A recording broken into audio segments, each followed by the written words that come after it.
त्या खिडकीत अजूनही या कथेतील आजच्या भागात बघणार आपण विझलेला दिवा. पहाट अजून पूर्ण उजाडली नव्हती. आकाश राखाडी होतं. डोंगरावर धुक्याचे जाड थर पसरले होते. पावसाने रात्रभर कोसळून आता थोडी विश्रांती घेतली होती, पण हवेत अजूनही ओलसर थंडी भरून राहिली होती. गाव शांत होतं, खूप शांत. जणू संपूर्ण जगाने काही क्षणासाठी श्वास रोखून धरला होता. वाड्यात त्या सकाळी कोणताही आवाज नव्हता. ना सीताबाईची लगबग, ना आजीचा मंत्र, ना अंगणातील हालचाल.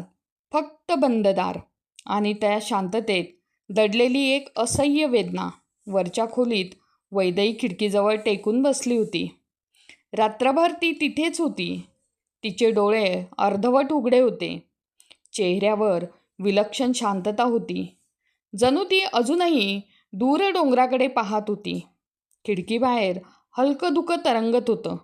वाऱ्याने पडदा अलगद हलत होता आणि त्या मंद वाऱ्यासोबत तिचा शेवटचा श्वासही शांतपणे विरून गेला होता. काही वेळाने सीताबाई खोलीत आल्या. छोटीबाई, त्यांनी हलक्या आवाजात हाक मारली. उत्तर आलं नाही. त्या जवळ गेल्या आणि पुढच्या क्षणी त्यांनी हातातून पाण्याचा ग्लास खाली पडला. वैदेही, त्यांचा आवाज संपूर्ण वाड्यात घुमला. त्या आवाजात भीती होती, अविश्वास होता आणि हृदय फाडून टाकणारी वेदना होती. खाली मुरलीकाका धावत वर आले. त्यांनी वैदेहीकडे पाहिलं आणि काही क्षण ते तिथेच निश्चिंत उभे राहिले. त्यांच्या डोळ्यात अश्रू दाटले. छोटीबाई, ते थरथरत्या आवाजात पुटपुटले. त्या वाड्यात जन्मलेली, त्या वाड्यात वाढलेली, सगळ्यांच्या मनात प्रेम निर्माण करणारी ती मुलगी आज पूर्ण शांत झाली होती. दूरवसाती सारंग अचानक जागा झाला. का ते त्यालाच समजलं नाही, पण त्याच्या मनात अचानक अस्वस्थतेची तीव्र लाट उठली. तो लगेच खिडकीजवळ आला. बाहेर धुकं पसरलं होतं. त्याची नजर सरळ वाड्याकडे गेली आणि तो थिजून गेला.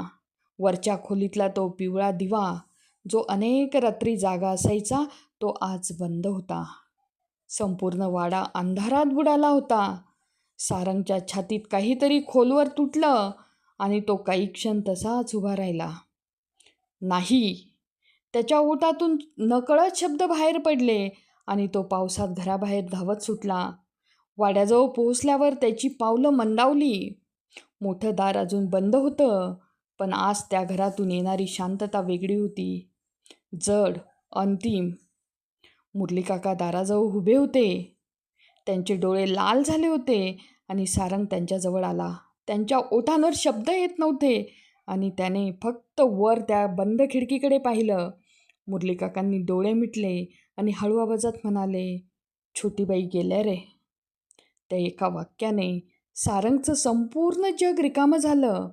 त्याच्या डोळ्यात अश्रू आले, पण आवाज बाहेर आला नाही.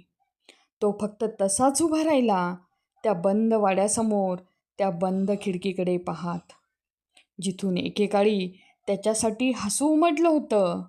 वाऱ्याने पावसाचे थेंब पुन्हा उडाले. दूर मंदिरातील घंटा मंद स्वरात घुमल्या. डोंगरावर धुकं आणखी गडद झालं आणि त्या दिवशी फक्त एका खोलीतील दिवा विझला नव्हता, तर एका प्रेमकथेचं संपूर्ण आकाश अंधारून गेलं होतं.